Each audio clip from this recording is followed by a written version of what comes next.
Hello to everyone. देखिए आज का ये क्वेश्चन है जो हाइट एंड डिस्टेंस पे है।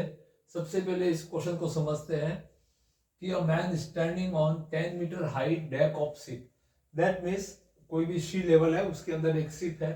तो मान लीजिए ये ए से बी आपका सी लेवल है। तो यहाँ पे शिप की पोजीशन होगी। अब आगे क्या है, deck of ship 10 metre height. तो ये जो शिप है इसके ऊपर इसका एक डेक बना देते हैं। ये 10 मीटर हाई आपका डेक है। तो let this point is C. अब क्वेश्चन में क्या है, ही ऑब्जर्व, यहां से ऑब्जर्व किया जा रहा है the angle of elevation of top of hill. यहां से एलिवेशन एंगल है, एलिवेशन एंगल है, दैट मीन्स यहां से इसको ऊपर हाइट के अलोंग देखना पड़ रहा है। तो यहाँ पे एक हिल है जिसको अपन बना देते हैं लेट डी पॉइंट, और ये आपके पास हिल है। अब यहां से इसकी एलिवेशन एंगल है, दैट मीन्स यहां से ये अपन इसका स्पेस का हॉरिजेंटल निकाल देते हैं। ये राइट एंगल है, यहाँ पे भी राइट एंगल होगा, और यहां से इसका एलिवेशन एंगल है वो आपको 60 डिग्री का गिवन है। मान लीजिए एंगल 60 है। And angle of depression of base of hill is 30 degree. That means यहां से डिप्रेशन एंगल आउटसाइड बनेगा। ये वाला डिप्रेशन एंगल यहाँ पे हो रहता है, बट अपन इसको शो कहाँ करेंगे, इस नीचे वाले ट्रायंगल ए बी सी के अंदर ये 30 डिग्री का डिप्रेशन एंगल है। यहाँ पे ये राइट एंगल हो गया। अब देखो फिर से इसको समझ लीजिए कि एक शिप है और उसके जस्ट अपोजिट हिल है, और इसके ऊपर एक 10 मीटर का डेक बना हुआ है। दैट मीन्स यहां से यहां तक का डिस्टेंस आपके पास 10 मीटर है। यहां से एलिवेशन बन रही है, दैट मीन्स ऊपर की तरफ देख रहा है, तो हिल है नेचुरली इसके डेक से बड़ी है।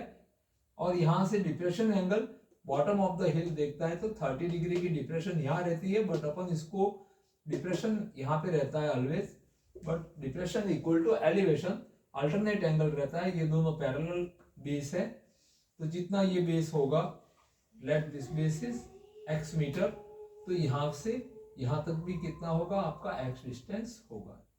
इसको यहां से शो कर सकते हैं। और यहां पे मान लीजिए टी पॉइंट है। तो अब देखिए इस पोजीशन के अंदर आपको फाइंड करना है, then calculate the distance of hill. ये आपका हिल है from the ship, that means ये शिप है।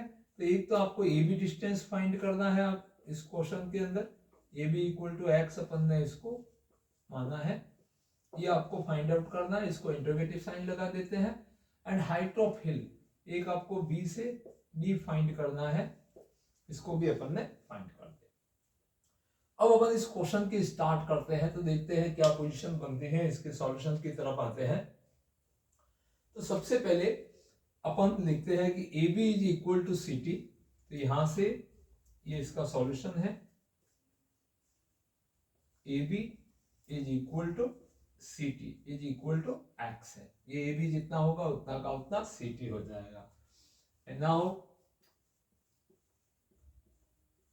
इन triangle C T and D, C T and D, because यहां पे भी tan of theta is equal to P upon B. ये अपन को हाइट जो फाइंड करनी है वो हाइट फाइंड करनी है हिल की, तो अपन पहले डी से टी फाइंड कर लेंगे। और यहाँ पे ये 10 मीटर है, तो इसके ऑपोजिट बीटी भी कितना मिल जाएगा अपने को, 10 मीटर। यहाँ तक तो पता है अपने को, क्लियर, बिकॉज यहाँ पे राइट एंगल है, राइट एंगल है तो ये रेक्टेंगल बनेगा यहाँ पे, तो ऑपोजिट साइड से वो इक्वल रहती है। तो अपन पहले सी टी डी एंगल के अंदर tan of theta, that means tan of 60 degree is equal to D से टी डिवाइड बाय सी से टी।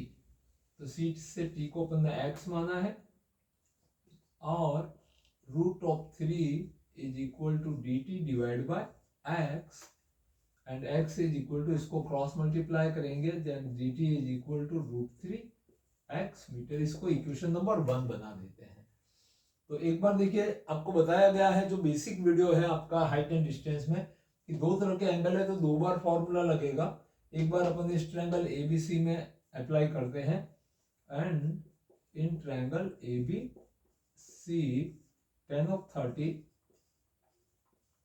इज इक्वल टू, तो tan 30 के लिए परपेंडिकुलर आपके पास में 10 मीटर है और बेस यहाँ पे भी x मीटर है। tan 30 का value 1/√3 is equal to 10/x and implies that x is equal to 10√3 metre. ये इक्वेशन नंबर 2 हो गया। अब AC is equal to BT और आपके पास में AC is equal to BT is also equal to 10 metre, ये भी एक कंडीशन है, इसको आपको ध्यान में रखना है। अपन इन दोनों इक्वेशन को सॉल्व करते हैं। दैट मीन्स x का जो वैल्यू 10√3 है वो यहाँ पे रख देते हैं, तो अपने पास में कंडीशन मिल जाती है bye 1 and 2, by equation 1 and 2 dt is equal to √3 multiply by value of x, and x is equal to 10√3 is equal to 10 multiply 3 is equal to 30 metre. That means ये d से t आपका था वो 30 आ गया है। अब आपको पूछा गया था एक तो हाइट ऑफ हिल्स, तो हाइट ऑफ हिल कितनी हो जाएगी 10 मीटर तो BT और 30 मीटर इसके ऊपर का पार्ट DT, तो कंप्लीट जो हिल है वो 30 प्लस 10 मीटर की हिल हो जाएगी। और फिर पूछिए सिप और हिल का डिस्टेंस, दैट मीन्स x, तो x का वैल्यू तो अपन ने 10√3 मीटर ऑलरेडी फाइंड कर लिया है, तो यहां पे लिख सकते हैं कि height of hill is equal to BT plus T से D। तो B से T तो आपके पास 10 मीटर है और ये 30 metre is equal to 40 metre का तो हिल हो गया। And distance from ship to hill, and distance from ship to hill x is equal to 10√3 metre. अगर आपको डेसिमल के अंदर इस आंसर को चेंज करना है या एक क्वेश्चन के अंदर कभी बोला जाता है, यहां तक भी करते हो तो चल जाएगा, कभी ऑब्जेक्टिव साइंस में डेसिमल में ऑप्शन हो तो आप √3 का वैल्यू लिख सकते हो 1.73 and is equal to 1.732, then x is equal to 10 multiply by 1.732 is equal to 70.32 metre. तो इस तरह से इस क्वेश्चन को अपन ने बहुत इजी तरीके से सॉल्व कर दिया। ये क्वेश्चन वैसे सीबीएसई बोर्ड में कई बार पूछा हुआ है, मल्टीपल टाइम्स आया हुआ क्वेश्चन है, या इसी पैटर्न का क्वेश्चन आपको पूछे जाने के चांस ज्यादा रहते हैं। चाहे आपको इसकी केस स्टडी बना दी जाए या लॉन्ग आंसर में पूछ लिया जाए या कोई भी स्टेट बोर्ड एग्जाम दे रहे हो उसमें भी ड्यूल एंगल वाले क्वेश्चन बड़े मार्क्स में आते हैं। तो ऐसे क्वेश्चन सीखने समझने जानने के लिए प्रैक्टिस के लिए हमारे चैनल पे बने रहे। सब्सक्राइब नहीं किया तो सब्सक्राइब कर लीजिए और अपने फ्रेंड्स को शेयर करिए। Thank you watching this video.